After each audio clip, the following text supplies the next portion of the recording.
নমস্কার। সকল গল্পপ্রেমী ও সাহিত্যপ্রেমী শ্রোতা বন্ধুদের আমার অনেক স্বাগত।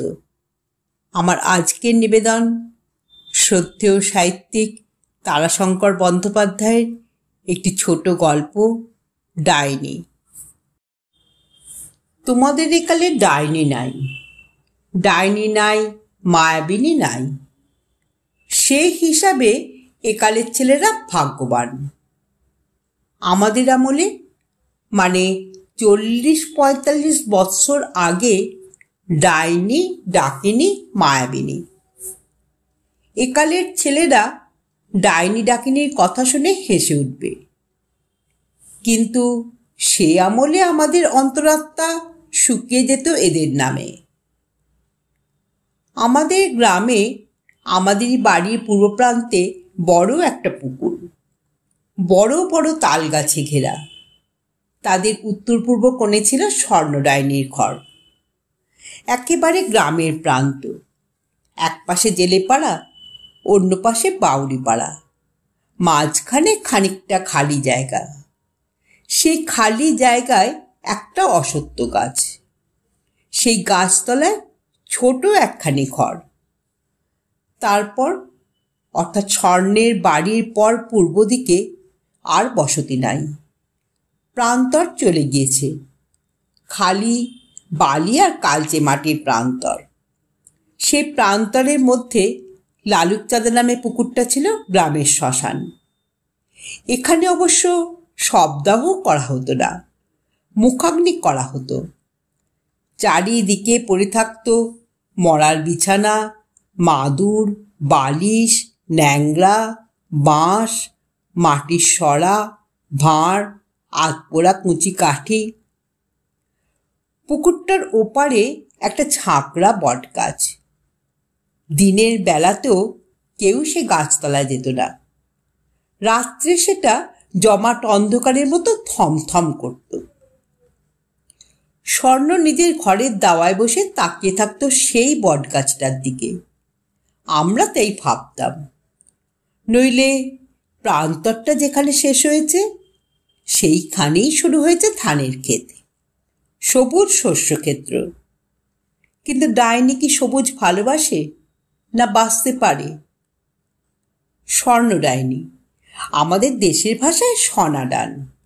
শুকনো কাঠির মতো চেহারা, শক্ত দুপাটি দাঁত, কিন্তু নরুনে চেরা চোখের মতো ছোট, তাতে খয়েরি রঙের তারা, বিচিত্র স্থির দৃষ্টি। ভাবলেশীন শুষ্ক, যেন খটখট করত দুটো হলদে চোখ এই পাথর শুকনো ডাঙার বুকে। ডাইনির দৃষ্টি। এই দৃষ্টিতে ডাইনিরা কচি নধর দেহের, সুন্দর সুশ্রী মানুষের, তরুণী নববধূর দেহের অস্থি, চর্ম, মাংস, মেদ ভেদ করে ভিতরে প্রবেশ করে খুঁজত প্রাণপুতুলি। তাকে পেলে চুষে চুষে তারা খেয়ে ফেলে। নধর মানুষ শুকিয়ে অস্থি চর্ম সার হয়ে যায়, সোনার মতো দেহের বর্ণ কালো হয়ে যায়। তরুণী নববধূর সব লাবণ্য ঝরে পড়ে। শুধু মানুষ কেন, কচি পাতায় ভরা লকলকে সতেজ গাছ অকস্মাৎ শুকিয়ে যায়। ডাইনিরা তারও সরস প্রাণটুকু দৃষ্টিযোগে পান করে নেয় নিঃশেষে। স্তব্ধ গ্রীষ্মের দ্বীপ্রহরে তাল গাছের মাথায় চিল চেঁচায়। কান পেতে শুনলে শুনতে পাওয়া যায় ঘরের দাওয়ায় বসে ডাইনি তার সুরে সুর মিলিয়ে সঙ্গীত গাইছে। গভীর রাত্রে স্বর্ণ ডাইনির ঘরের দেওয়ালে কান পাতলে শোনা যায় শব্দ উঠছে, হুটপাট হুটপাট হুটপাট। বাট বইছে স্বর্ণ। যারা ডাইনি তারা ভগবানের অভিসম্পাতে রাত্রে মাটির উপর বুকে হেঁটে বেড়ায়, বাট বয়। ভয় হয় না এরপর। স্বর্ণ তরিতরকারি বেচে বেড়াতো, এই ছিল তার জীবিকা। 3-4 ক্রোশ দূরের হাট থেকে কিনে আনতো, বেচতো আশপাশের গ্রামে। পান, কাঁচা লঙ্কা, পাকা রম্ভা, শাক, কুমড়ো, এই সব। আমাদের গ্রামে সে ব্যস্ত না, আশপাশের গ্রামেই ব্যস্ত। গ্রামে কারো বাড়িতে ঢুকতে সে চাইতো না। কি জানি কার অনিষ্ট সে করে বসবে। তার ভিতর যে লোভটা আছে, সে যখন লক লক করে জিভ বার করবে তখন তো স্বর্ণের বারণ শুনবে না। কিন্তু স্বর্ণ যে লজ্জায় মরে যাবে। ওর ভিতরের ডাইনিটা তো ওর অধীন নয়, সেই তো ওর জীবনের মালিক। তারই হুকুমে ওকে চলতে হয়।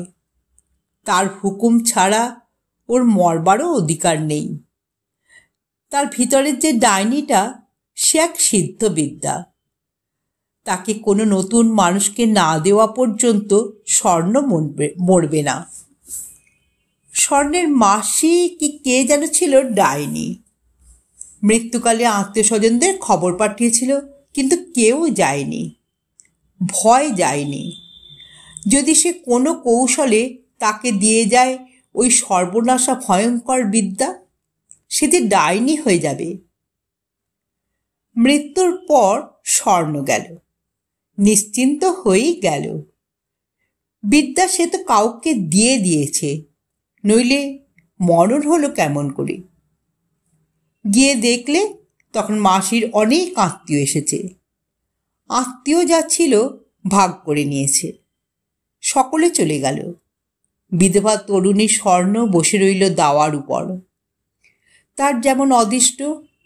হঠাৎ ম্যাও ম্যাও শব্দ করে মাসির পোষা বিড়ালটি তার পা ঘেঁষে বসল। ওটাকে কেউ নিয়ে যায়নি।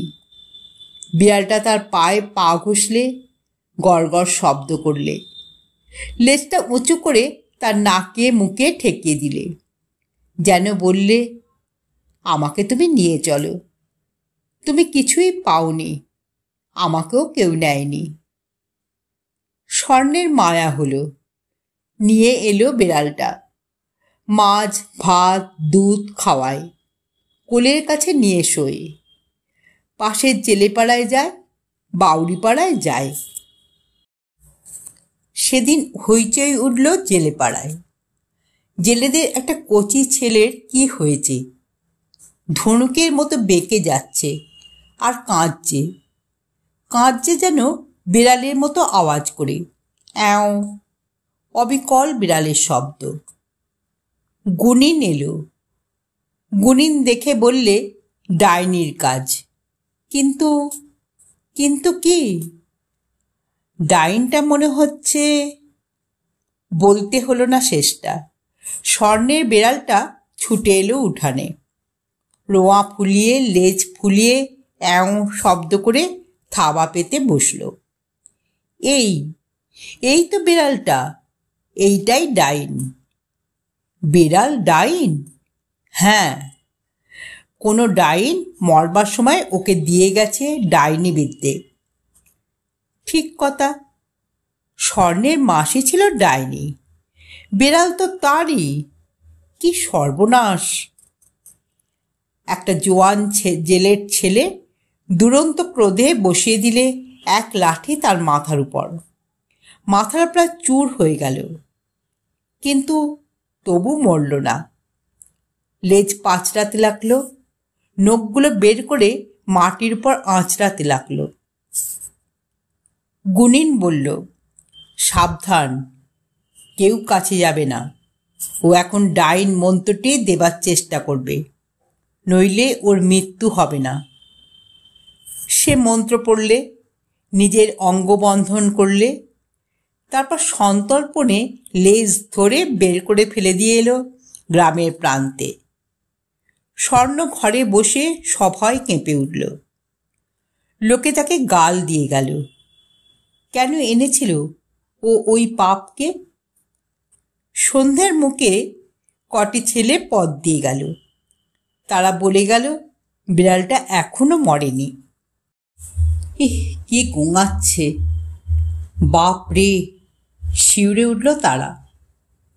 স্বর্ণ গেল চুপি চুপি, না দেখে থাকতে পারলে না। সাদা দুধের মতো বিড়ালটার রং রক্তে ধুলোয় পিঙ্গল হয়ে গেছে। কি যন্ত্রণাকাতর শব্দ। স্বর্ণ এগিয়ে গেল 1 পা 2 পা করে। তাকে স্পর্শ করলে বিড়ালটা মরে গেল। স্বর্ণের একই হলো। স্বর্ণের চোখে একই দৃষ্টি। একই হলো তার। এসব সে কি দেখছে? ওই যে গর্ভবতী ছাগলটা যাচ্ছে, তার গর্ভের মধ্যে 2টি ছাগল ছানাকে দেখতে পাচ্ছে। ওই যে কলা গাছটা, ওর ভেতর দেখতে পাচ্ছে কলার মোচা। তার জিভ সরস হয়ে উঠছে, লক লক করে উঠছে। এ কি হলো তার? হে ভগবান! এমনি করে নাকি স্বর্ণ হয়েছিল ডাইনি। সে আবার কাউকে ডাইনি বিদ্যা দেবে, তবে তার মরণ হবে। নইলে ওই মাথা ভাঙা বিড়ালটার মতো কাতরাবে কাতরাবে কাতরাবে, তবু তার মৃত্যু হবে না। মৃত্যু চোখের সামনে বসে থাকবে।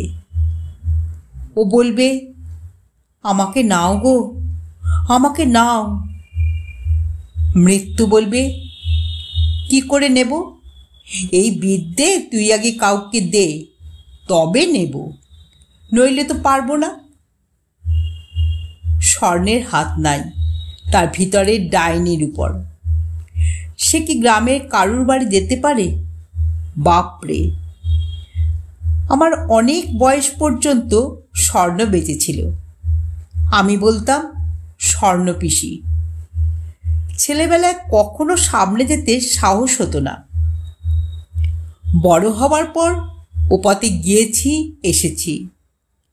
নিজের ঘরে আধো অন্ধকার আধো আলোর মধ্যে চুপ করে বসে থাকতে দেখেছি। চুপ করে বসে থাকত, কারো সঙ্গে কথা বলতো না। কেউ কথা বললে তাড়াতাড়ি 2-1টা জবাব দিয়ে ঘরে ঢুকে যেত। আমার 20-22 বছর বয়স যখন হলো, তখন আমি তার বেদনা বুঝলাম। মর্মান্তিক বেদনা ছিল তার। নিজেও সে বিশ্বাস করত সে ডাইনি। কাউকে স্নেহ করে মনে মনে সে শিউরে উঠত। কাউকে চোখে দেখে ভালো লাগলে চোখ বন্ধ করত। তার আশঙ্কা হতো সে বুঝি তাকে খেয়ে ফেলবে, হয়তো বা খেয়ে ফেলেছে বলে শিউরে উঠত। মনে হতো ডাইনি মন্ত্র, বিষাক্ত তার ভালোবাসা, লোভ হয়ে তীরের মতো গিয়ে তাকে বিঁধে ফেলেছে তার হৃৎপিণ্ড। ডাইনিতে আজ আর বিশ্বাস করি না, একালের ছেলেরাও করে না। কিন্তু স্বর্ণ ডাইনির ডাইনিত্বের একটা বিচিত্র পরিচয় আমার স্মৃতিতে অক্ষয় হয়ে আছে। সেই কথাটি বলবো। তখন আমার বয়স 9 কি 10, কিন্তু ঘটনাটি আজও মনে হয় এই কদিন আগের দেখা ঘটনা। হঠাৎ শুনলাম ও পাড়ার অবিনাশ দাদাকে স্বর্ণ ডাইনি খেয়েছে। অর্থাৎ ডাইনে নজর দিয়ে দৃষ্টিবাণে বিদ্ধ করেছে, তার ভিতরে প্রবেশ করে তাকে চুষে খাচ্ছে। গ্রামটা একেবারে তোলপাড় করে উঠল। বিখ্যাত গুণিন ছিলেন আমাদেরই বাড়িতে। আমার বাবা গ্রামের বাইরের বাগানে তারা মন্দির প্রতিষ্ঠা করেছিলেন। সেইখানে থাকতেন এক সন্ন্যাসী পশ্চিম দেশীয় সাধু। আমি তাকে বলতাম গোসাই বাবা, অর্থাৎ গোস্বামী বাবা। তিনি জানতেন অনেক বিদ্যা। তাকে খবর দেওয়া হলো। তিনি এলেন। আমি তাঁরই সঙ্গে গেলাম স্বর্ণ ডাইনির কীর্তি দেখতে এবং গোসাই বাবার ডাইন তাড়ানো দেখতে। অবিনাশ দাদা, অবিনাশ মুখুজ্জের বয়স তখন 17-18। বাড়িতে আছে মা আর 2 বোন। অবিনাশ দাদার মা গোসাই বাবাকে বলেন গোসাই দাদা, অবিনাশ দাদা বলেন গোসাই মামা। অবিনাশ দাদার বাড়ি তখন লোকে লোকারণ্য। স্বর্ণ ডাইন অবিনাশকে খেয়েছে, রামজি সাধু ছাড়বেন। মেটে কোঠার উপর অবিনাশ দাদা শুয়ে আছেন, চোখ বন্ধ। প্রবল জ্বর, ডাকলে সাড়া নাই। মাথার শিয়রে বসে মা, পাশে বসে বোন, চোখের জল ফেলছেন। রামজি সাধু গিয়ে এক পাশে বসলেন, তার পাশেই আমি। ডাকলেন, ভাগনা, অবিনাশ ভাগনা। কোনো উত্তর দিলেন না অবিনাশ দাদা। অবিনাশ, এই, গায়ে নাড়া দিলেন। এবার অবিনাশ ঘুরে শুল, বললে, মর হাগরে গোসাই, আমি মেয়ে ছেলে, আমার গায়ে হাত দিচ্ছিস কেন? তু কোন মেয়ে ছেলে? কে রে তু? অবিনাশ দাদা উত্তর দিল না। এই, তু কে রে? এ, বলবো না। বলবি না? না। মন্ত্র পড়া শুরু হলো। বিড়বিড় করে মন্ত্র পড়েন আর ফোঁ দেন, ছু ছু ছু। পরিত্রাহী চিৎকার করে অবিনাশ দাদা, বলছি বলছি বলছি। তবু মন্ত্র পড়া চলল, সঙ্গে সঙ্গে ফুৎকার, ছু ছু ছু। বাবারে, মারে, মরে গেলাম রে, ওরা গোসাই, আর মেরো না, বলছি, আমি বলছি। বল, বল, তুকে বল। আমি স্বর্ণ। আজও স্পষ্ট কানে শুনতে পাচ্ছি, আমি স্বর্ণ, চোখে সব দেখতে পাচ্ছি। থাক সে কথা। গোসাই প্রশ্ন করলেন, স্বর্ণ? তো কাহে ইয়া? এখানে কাহে? আমি একে খেয়েছি যে। हाँ हाँ, वो तो जानছি, वही तो শুধাচ্ছি, কাহে কাহে খেলি? কি করব? আমার ঘরের সামনে দিয়ে এই বড় বড় আম হাতে নিয়ে যাচ্ছিল, আমি থাকতে পারলাম না। আমি আম না পেয়ে ওকেই খেলাম। কাহে? তুই মাংলি না কাহে? কাহে বললি না আমারে দাও? কি করে বলবো? একে লোভের কথা, তার উপরে মেয়ে লোক, আমি লজ্জায় বলতে পারলাম না। হ্যাঁ, তব এবার তো যা, ভাগ। না, তোমার পায়ে পড়ি, যেতে আমাকে বলো না। আদেশের সুরে গোসাই বললেন, যা তুই, আমি বলছে। না, বিদ্রোহ ঘোষণা করলে অবিনাশ দাদার মুখ দিয়ে স্বর্ণ ডায়নি। না? আচ্ছা, এ দিদি, আন সর্ষা। সর্ষে এলো। হাতের মুঠোয় সর্ষে নিয়ে বিড়বিড় করে মন্ত্র পড়ে ছু শব্দে ফুঁ দিয়ে ছিটিয়ে মারলেন অবিনাশ দাদার গায়ে। চিৎকার করে কেঁদে উঠল অবিনাশ দাদা। বাবারে, মারে, ওরে মেরে ফেললে রে, ওরে বাবারে। আবার মারলেন সর্ষের ছিটে। যাচ্ছি যাচ্ছি যাচ্ছি, আমি যাচ্ছি, আমার মেরো না, আমি যাচ্ছি। যাবি? হ্যাঁ, যাব।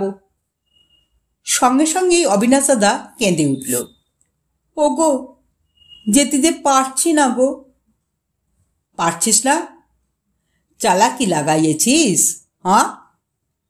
হাত তুললেন রামজি সাধু। মারবেন ছিটে। অবিনাশ দাদা চিৎকার করলে আবার, না না, যাচ্ছি। যাবি? হ্যাঁ, যাব। তবে এক কাম কর, ঘরের বাহারে একটু কলসি মে জল আছে, দাঁতে উঠাকে লে যা। নেহি তো? তাই তাই যাচ্ছি। জ্বরে অচেতন অবিনাশ দাদা উঠে দাঁড়াল। দাদার মা ধরতে গেলেন। রামজি বাবা বললেন, না। ঘর থেকে অবিনাশ দাদা বের হলো। চোখে বিয়বল দৃষ্টি তার। ঘরের বাইরে দোতলার বারান্দায় জলপূর্ণ কলসি আগে থেকেই রাখা ছিল। সেটা কানা দাঁতে কামড়ে তুলে নিলে। দাঁতে ধরেই সে নেমে গেল সিঁড়ি বেয়ে। উঠানে নামল। বাইরের দরজার সামনে এসে দাঁড়ালো। দাঁত থেকে কলসিটা খসে পড়ে ভেঙে গেল। সে নিজেও পড়ে গেল মাটির উপর। ধরলেন গোসাই বাবা। এবার বিপুল বলশালী পশ্চিম দেশীয় সন্ন্যাসী কিশোর বা সদ্য যুবা অবিনাশকে ছোট ছেলেটির মতো পাঁজা কোলে করে তুলে উপরে এনে বিছানায় শুইয়ে দিলেন। গোসাই বাবার পাশে পাশেই রয়েছি আমি। এবার গোসাই বাবা ডাকলেন, অবিনাশ। মামা। হ্যাঁ, কেমন আছো? ভালো আছি। কয়েক ঘন্টার মধ্যেই অবিনাশ দাদার জ্বর ছেড়ে গেল। আমার শিশু চিত্তে ডাইনি আতঙ্ক দৃঢ়বদ্ধ হয়ে গেল। স্বর্ণ সে দফা যে মার খেয়েছিল এ কথা বলাই বাহুল্য। অনেক দিন পর, তখন আমার বয়স 13-14 বৎসর, স্বর্ণ হঠাৎ আমাদের বাড়ি যাওয়া আসা শুরু করলে। পান তরকারি নিয়ে আসত। শুনলাম ফুল্লরাতলায় যাওয়া আসার পথে মায়ের সঙ্গে স্বর্ণের কথাবার্তা হয়েছে। মা তাকে ডাকতেন ঠাকুরজি। ওইটুকুতেই সে কৃতার্থ। স্বর্ণ আসত এরপর আমাদের বাড়ি। আমার ভয় চলে গেল। স্বর্ণকে বুঝতে লাগলাম। পথে যেতাম, দেখতাম স্বর্ণ নিজের দাওয়ায় বসে আছে আকাশের দিকে চেয়ে, অথবা আধো অন্ধকার ঘরের দুয়ারটিতে ঠেস দিয়ে বসে আছে। নিঃসঙ্গ পৃথিবী, পরিত্যক্ত স্বর্ণ। স্বর্ণ ছাড়া আরও আরও অনেক ডাইনি ছিল। তার চেয়ে গল্প ছিল অনেক বেশি। প্রকাণ্ড মাঠে একটা অশ্বত্থ গাছ ছিল।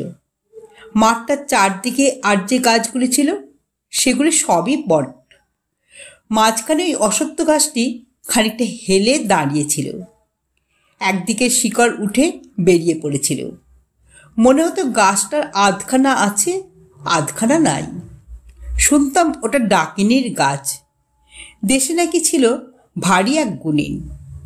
কাউরের অর্থাৎ কামরূপের বিদ্যাও তার জানা ছিল। একদিন গরমকালের রাত্রে গ্রামের প্রান্তে বসে কয়েকজন বন্ধুবান্ধব মিলে গাল গল্প করছে। এমন সময় আকাশপথে একটা শব্দ শোনা গেল। প্রচণ্ড বেগে যেন একখানা মেঘ উড়ে চলেছে। সকলে বিস্মিত হলো। এ কি আশ্চর্য মেঘ তো! গুণিন হেসে বললে, মেঘ নয়, গাছ উড়ে চলছে। গাছ? গাছ উড়ে চলে? কি বলছো? চলে। কামরূপের ডাকিনী বিদ্যা যারা জানে তারা গাছে বসে বিদ্যার প্রভাবে উড়িয়ে নিয়ে চলে দেশ থেকে দেশান্তরে। ডাকিনী চলেছে আকাশপথে। বিশ্বাস করলে না কেউ। বললে, তুমি ধোঁকা দিচ্ছ। দেখবে? দেখাও। গুণিন হাঁকতে লাগলো মন্ত্র। আকাশে চিৎকার উঠল, চিলের মতো চিৎকার। একসঙ্গে যেন 20-25টা চিল দুরন্ত ক্রোধে আকাশের বুক চিরে চিৎকার করে উঠল। সকলে ভয়ে কেঁপে উঠল। কিন্তু গুণিন আপন মনে মন্ত্র উচ্চারণ করেই চলল।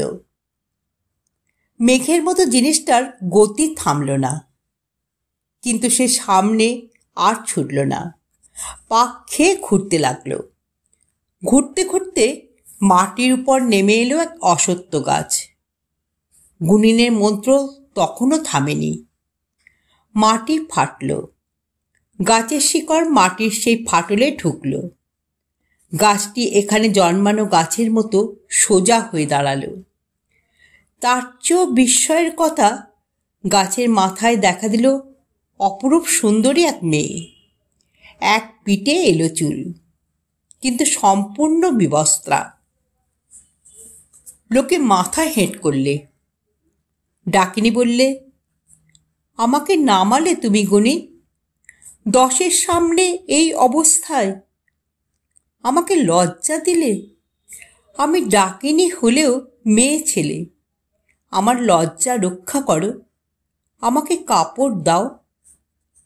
গুণিন হাসল। ডাকিনী তখন হাত বাড়িয়ে বললে, দাও, কাপড় দাও। গুণিন হেসে ঘাড় নাড়লে। সবুর কর, সবুর কর। কিন্তু যারা গুনিনের সঙ্গী তাদের সবুর হলো না। একজন বললে, ছি ভাই। গুনিন তাকে ধমক দিলে, না। ততক্ষণে একজন অতর্কিতে গুনিনের কাঁধের গামছাখানায় টেনে মেয়েটিকে ছুঁড়ে দিলে। গুনিন আঁতকে উঠল, করলি কি, করলি কি? ডাকিনী খিলখিল করে হেসে উঠল। গামছাখানায় মাথা থেকে পা পর্যন্ত সামনের দিকে ঢেকে নিয়ে হেঁট হয়ে পায়ের দিকে গামছাটার প্রান্তটা ধরে উপরের দিকে টেনে নিয়ে পিছনের দিকে মাথা পার করে ফেলে দিলে। গুনিন মর্মান্তিক চিৎকার করে উঠল। সকলে সভয়ে দেখলে গুনিনের দেহের চামড়াও পায়ের দিক হতে ছিঁড়ে ক্রমশ মাথার দিকে গুটিয়ে পিছনের দিকে উল্টে গেল। চামড়াও ছাড়ানো মানুষটা পশুর মতো আর্তনাদ করে উঠল। সে গিয়ে আবার চাপল সেই গাছে। গুনিন সেই অবস্থাতেই তখনও মন্ত্র পড়ছিল। মন্ত্র আধখানার বেশি পড়তে পারলে না সে। গাছটা আধখানা উঠল না, আধখানা ছিঁড়ে আবার উঠল আকাশে। আবার আকাশ শব্দ হতে লাগল, উড়ন্ত মেঘের মতো চলে গেল কোথায় নিরুদ্দেশ হয়ে। এই অসত্য গাছটা সেই আধখানা গাছ। আজ সেকালে পরিবর্তন হয়েছে। ডাইনিতে বিশ্বাস ধীরে ধীরে লোপ পেয়ে আসছে। ডাইনিও আজ আর নাই বললেই হয়। অশিক্ষার গাঢ় অন্ধকারে যারা ডুবে আছে তাদের মধ্যে হয়তো আছে। সেকালে ডাইনির বিচিত্র গল্প আজ লোকে ভুলে আসছে। এই গল্পগুলির মধ্যে শুধু অন্ধবিশ্বাসই তো নাই, আছে কত মানুষের মর্মান্তিক বেদনা। সারাটা জীবন তারা এই অপবাদে গ্লানি বহন করে চলত। নিজেরাও বিশ্বাস করে নিত এই অপবাদকে সত্য বলে, আর ভগবানকে ডাকত স্বর্ণের মতো। আমার এই লজ্জার বোঝা নামিয়ে দাও প্রভু, এ ভয়ঙ্কর জীবনের অবসান করো। চোখের জল মুছে ফেলত কাপড়ের আঁচলে। মাটিতে কোনো ক্রমে এক ফোঁটা ঝরে পড়লে শিউরে উঠত। মা বসুমতীর বুক যে জ্বলে উঠবে। আপনারা এতক্ষণ শুনছিলেন তারাশঙ্কর বন্দ্যোপাধ্যায়ের ডাইনি গল্পটি এখানেই সমাপ্ত হলো। যদি শ্রোতা বন্ধুদের আমার গল্প পাঠ ভালো লেগে থাকে তাহলে অবশ্যই আমার চ্যানেলটিকে সাবস্ক্রাইব করে পাশে থাকা বেল আইকনকে প্রেস করে অল করে দেবেন। তাহলে যখনই আমি নিত্য নতুন গল্প আপলোড করব সঙ্গে সঙ্গে আপনারা পেয়ে যাবেন। আপনারা সবাই খুব ভালো থাকবেন। নমস্কার।